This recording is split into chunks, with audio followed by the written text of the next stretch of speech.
it may be a fulfillment of this prophecy in Isaiah chapter 19. It says, "In that day there would be an altar to the Lord in the midst of the land of Egypt, and a pillar at the border thereof. And it shall be a sign and a witness for the Lord." Many people have preached on this. Whether it's true or not, I don't know. But Egypt, they say, this pyramid is on the border where the kingdom split, and there were two kingdoms feuding. So it's at the border of Egypt, but it's also in the midst thereof once the kingdoms got back together.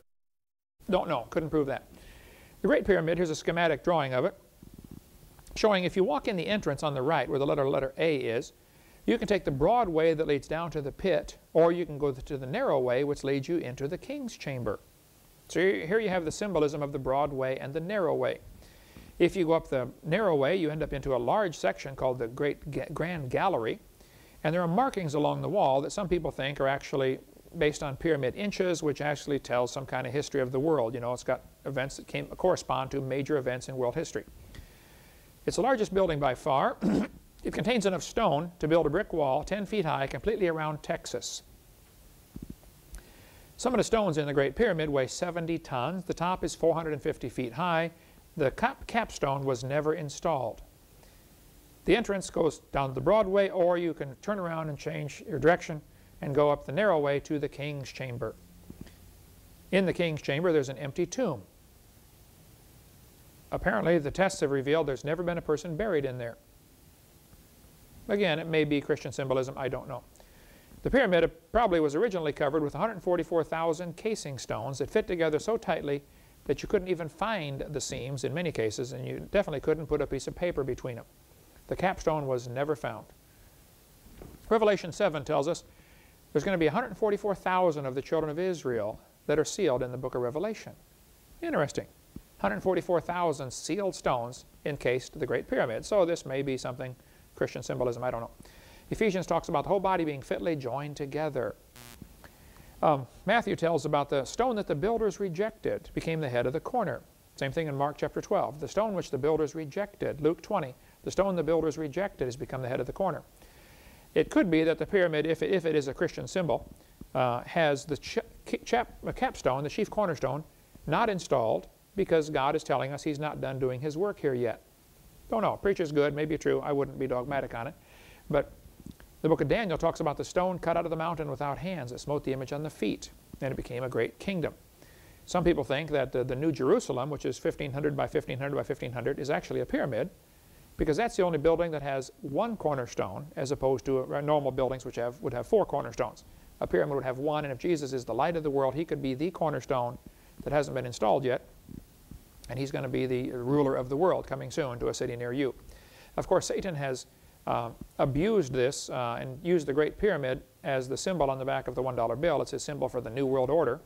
Notice on the $1 bill they show the left eye, which is what is often used in Satan worship, and they have a gap between the eye and the pyramid. This is supposed to be symbolic of the idea that Lucifer has not been installed as the world ruler yet. They're hoping, of course, to get Lucifer installed.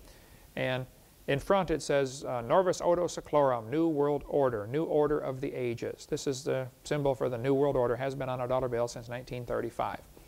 In front there are things growing, in the back it's desert. How that they're going to bring in their New World Order. The 13 lines of stone on the Great Pyramid here apparently represent the 13 degrees of the Masonic Lodge, and that's all ties in. We cover more on that on video number 5. Okay, next question. Was the earth ever a hot molten mass? Textbooks will say, as the earth formed, the surface was similar to the moon. Craters like in the picture and large plains of volcanic basalt may have marked its surface. But unlike the moon, Earth's surface was hot and there were large pools of bubbling lava. That's what the books are teaching the kids in school. The question is it true? Well, Genesis 1 tells us God moved upon the face of the waters. When God made the earth, it was under water, which means it was not a hot molten mass. Somebody is wrong. So the question is, was the earth hot or was it not hot? Well, let's look at the scientific evidence. Robert Gentry from Knoxville, or Powell, Tennessee, near Knoxville, has done great research on radiopolonium halos. His website is halos.com if you want to get a hold of Robert Gentry. I've been to his house, seen his laboratory. It's amazing the stuff he did on radiopolonium halos. He discovered in granites all over the world there are little tiny rings. You can't see them without a good microscope, but these rings are sort of like, the best analogy would be if a hand grenade exploded in Jell-O, all the fragments would fly out and be stuck in the Jell-O. if you had a big block of Jell-O. It would make a halo. Well, as polonium decays, it's radioactive. As it decays, it sends off these little particles, and they all go a certain distance. So you end up, just similar to the hand grenade, you end up with a ring of these little particles. If this happens in hot molten rock, it's going to decay, make its little halo, and the halo is going to melt. It's going to disappear. Just like when fireworks go off, it makes a beautiful circle in the sky, and then it doesn't stay there. Of course, it falls down. Polonium has a very short half-life, and so if it made its little halo as the polonium decayed and made its little halo in the rock, if the rock was hot, the halo would disappear. If the rock were already cold, it would leave a ring behind. And these rings are found in rock all over the world, and Robert Gentry did a lot of research on this and said, folks, these rocks were never a hot molten mass, because this is polonium that is original. It's not a daughter product of something else, and it's leaving a ring behind. This rock was never hot. And as soon as his research, people began to realize his research goes against the Big Bang Theory, he lost his funding, of course. Okay, next question. What about global warming? Is it true the Earth is heating up and we've got to save the environment and, you know, save Mother Earth and kill all the whales, or kill all the babies and save all the whales? Well, there's a good book, several good books about global warming. I think there's a whole lot more to this story than we realize. There's no question man has abused the environment, okay, but I don't think the government's the one to fix it. There's a book called Facts Not Fear. You can get through Derry Brownfield's ministry in Missouri. Radio R12, which is what's used in refrigerants for air conditioners, it sinks. It doesn't rise. Try it. If you can get some R12 and poke a little hole in the can and put a match under it, it'll put the match out as it flows over it. It's not going up.